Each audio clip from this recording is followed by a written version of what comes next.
to the American Newspaper Publishers Association, Waldorf Astoria Hotel, New York City, April 27, 1961. Mr. Chairman, ladies and gentlemen, I appreciate very much your generous invitation to be here tonight. You bear heavy responsibilities these days, and an article I read some time ago reminded me of how particularly heavily the burdens of present-day events bear upon your profession. You may remember that in 1851, the New York Herald Tribune, under the sponsorship and publishing of Horace Greeley, employed as its London correspondent an obscure journalist by the name of Karl Marx. We are told that foreign correspondent Marx, stone broke, and with a family ill and undernourished, constantly appealed to Greeley and managing editor Charles Dana for an increase in his munificent salary of $5 per installment, a salary which he and Ingalls ungratefully labeled as the lousiest petty bourgeois cheating. But when all his financial appeals were refused, Marx looked around for other means of livelihood and fame, eventually terminating his relationship with the Tribune and devoting his talents full-time to the cause that would bequeath to the world the seeds of Leninism, Stalinism, revolution, and the Cold War. If only this capitalistic New York newspaper had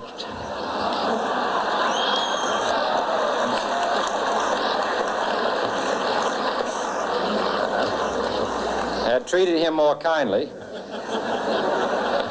if only Marx had remained a foreign correspondent, history might have been different. And I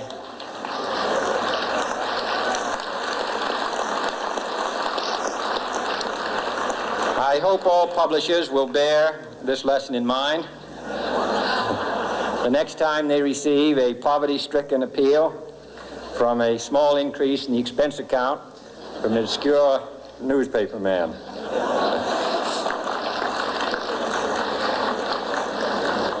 I have selected as the title of my remarks tonight, "The President and the Press." Some may suggest that this would be more naturally worded, "The President versus the Press," but those are not my sentiments tonight.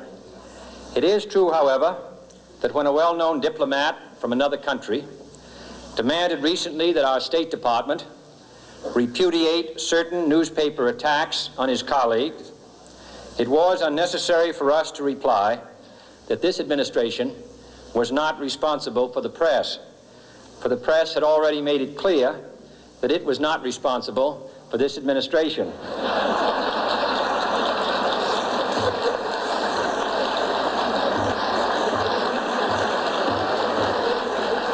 Nevertheless, my purpose here tonight is not to deliver the usual assault on the so-called one-party press. On the contrary, in recent months, I have rarely heard any complaints about political bias in the press, except from a few Republicans. Nor is it my purpose tonight to discuss or defend the televising of presidential press conferences. I think it is highly beneficial to have some 20 million Americans regularly sit in on these conferences to observe, if I may say so, the incisive, the intelligent, and the courteous qualities displayed by your Washington correspondents. Nor, finally, are these remarks intended to examine the proper degree of privacy which the press should allow to any president and his family. If, in the last few months, your White House reporters and photographers have been attending church services with regularity, that has surely done them no harm.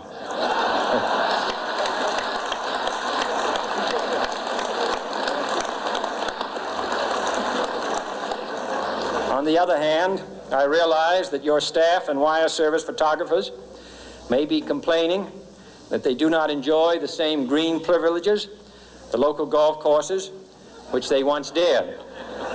It is true that my predecessor did not object, as I do, to pictures of one's golfing skill in action, but neither, on the other hand, did he ever be a Secret Service man.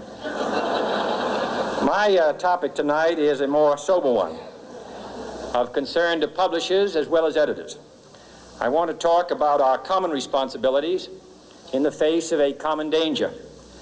The events of recent weeks may have helped to illuminate that challenge for some, but the dimensions of its threat have loomed large on the horizon for many years.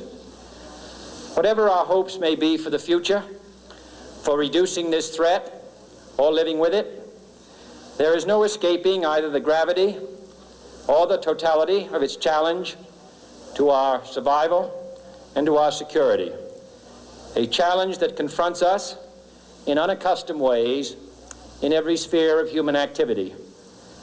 This deadly challenge imposes upon our society two requirements of direct concern, both to the press and to the President.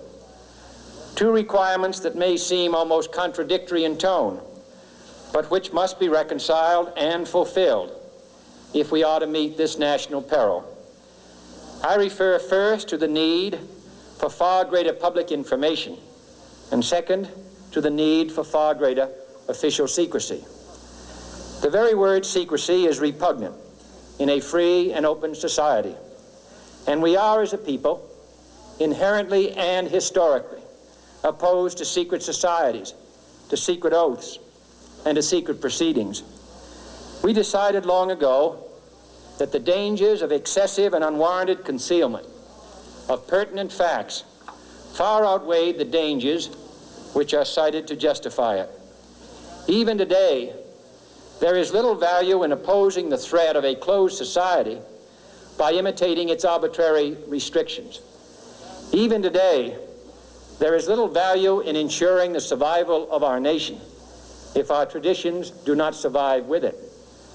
And there is very grave danger that an announced need for increased security will be seized upon by those anxious to expand its meaning to the very limits of official censorship and concealment. That I do not intend to permit to the extent that it's in my control. And no official of my administration, whether his rank is high or low, civilian or military, should interpret my words here tonight as an excuse to censor the news, to stifle dissent, to cover up our mistakes, or to withhold from the press and the public the facts they deserve to know. But I do ask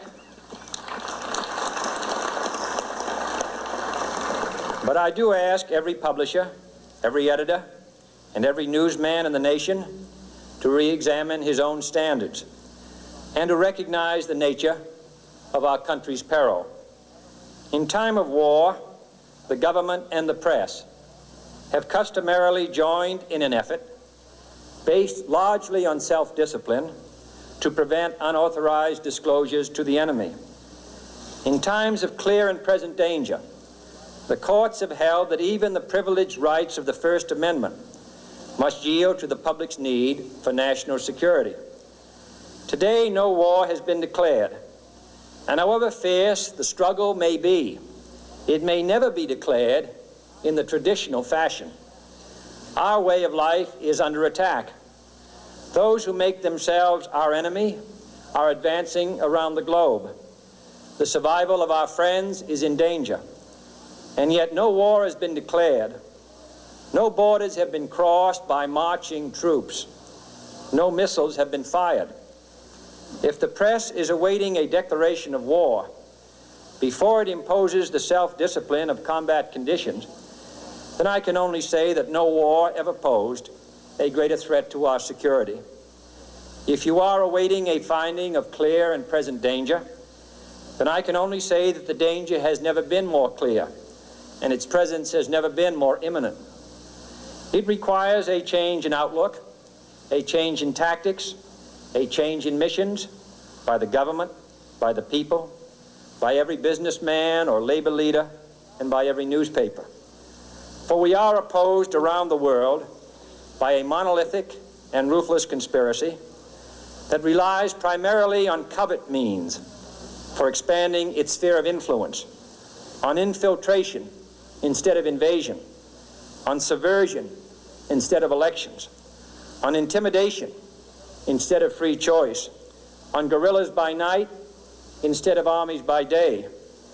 It is a system which has conscripted vast human and material resources into the building of a tightly knit, highly efficient machine that combines military, diplomatic, intelligence, economic, scientific, and political operations. Its preparations are concealed, not published. Its mistakes are buried, not headlined. Its dissenters are silenced, not praised. No expenditure is questioned, no rumor is printed, no secret is revealed. It conducts the Cold War, in short, with a wartime discipline no democracy would ever hope or wish to match. Nevertheless, every democracy recognizes the necessary restraints of national security. And the question remains whether those restraints need to be more strictly observed if we are to oppose this kind of attack as well as outright invasion. For the facts of the matter are that this nation's foes have openly boasted of acquiring through our newspapers information they would otherwise hire agents to acquire through theft, bribery, or espionage. That details of this nation's covert preparations to counter the enemy's covert operations have been available to every newspaper reader, friend and foe alike. That the size, the strength, the location, and the nature of our forces and weapons, and our plans and strategy for their use, have all been pinpointed in the press and other news media to a degree sufficient to satisfy any foreign power, and that in at least one case, the publication of details concerning a secret mechanism whereby satellites were followed required its alteration at the expense of considerable time and money. The newspapers which printed these stories were loyal, patriotic, responsible, and well-meaning. Had we been engaged in open warfare, they undoubtedly would not have published such items. But in the absence of open warfare, they recognized only the tests of journalism and not the tests of national security. And my question tonight is whether additional tests should not now be adopted. That question is for you alone to answer. No public official should answer it for you. No governmental plan should impose its restraints against your will. But I would be failing in my duty to the nation in considering all of the responsibilities that we now bear and all of the means at hand to meet those responsibilities if I did not commend this problem to your attention and urge its thoughtful consideration. On many earlier occasions I have said, and your newspapers have constantly said, that these are times that appeal to every citizen's sense of sacrifice and self-discipline. They call out to every citizen to weigh his rights and comforts against his obligations to the common good. I cannot now believe that those citizens who serve in the newspaper business consider themselves exempt from that appeal. I have no intention of establishing a new Office of War Information to govern the flow of news. I am not suggesting any new forms of censorship or new types of security classifications. I have no easy answer to the dilemma that I have posed and would not seek to impose it if I had one. But I am asking the members of the newspaper profession and the industry in this country to re-examine their own responsibilities, to consider the degree and the nature of the present danger, and to heed the duty of self-restraint which that danger imposes upon us all. Every newspaper now asks itself, with respect to every story, is it news? All I suggest is that you add the question, is it in the interest of national security? And I hope that every group in America, unions and businessmen and public officials at every level, will ask the same question of their endeavors and subject their actions to this same exacting test. And should the press of America consider and recommend the voluntary assumption of specific new steps or machinery, I can assure you that we will cooperate wholeheartedly with those recommendations. Perhaps there will be no recommendations. Perhaps there is no answer to the dilemma faced by a free and open society in a cold and secret war. In times of peace, any discussion of this subject and any action that results are both painful and without precedent. But this is a time of peace and peril which knows no precedent in history. It is the unprecedented nature of this challenge that also gives rise to your second obligation, an obligation which I share, and that is our obligation to inform and alert the American people, to make certain that they possess all the facts that they need and understand them as well, the perils, the prospects, the purposes of our program, and the choices that we face. No president should fear public scrutiny of his program, for from that scrutiny comes understanding, and from that understanding comes support or opposition, and both are necessary. I am not asking your newspapers to support an administration, but I am asking your help in the tremendous task of informing and alerting the American people. For I have complete confidence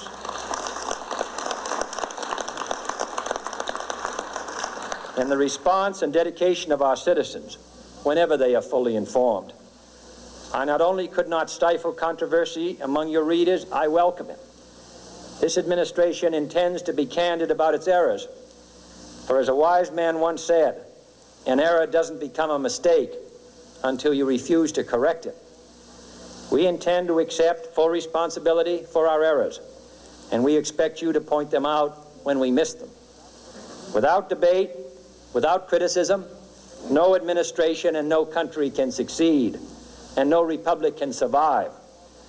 That is why the Athenian lawmaker Solon decreed it a crime for any citizen to shrink from controversy. And that is why our press was protected by the First Amendment, the only business in America specifically protected by the Constitution, not primarily to amuse and entertain, not to emphasize the trivial and the sentimental, not to simply give the public what it wants, but to inform, to arouse, to reflect, to state our dangers and our opportunities, to indicate our crises and our choices, to lead, mold, educate, and sometimes even anger public opinion. This means greater coverage and analysis of international news, for it is no longer far away and foreign, but close at hand and local. It means greater attention to improved understanding of the news, as well as improved transmission. And it means, finally, that government at all levels must meet its obligation to provide you with the fullest possible information outside the narrowest limits of national security, and we intend to do it.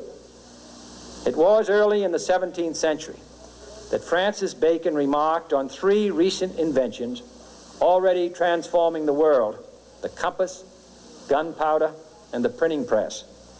Now the links between the nations, first forged by the compass, have made us all citizens of the world, the hopes and threats of one becoming the hopes and threats of us all.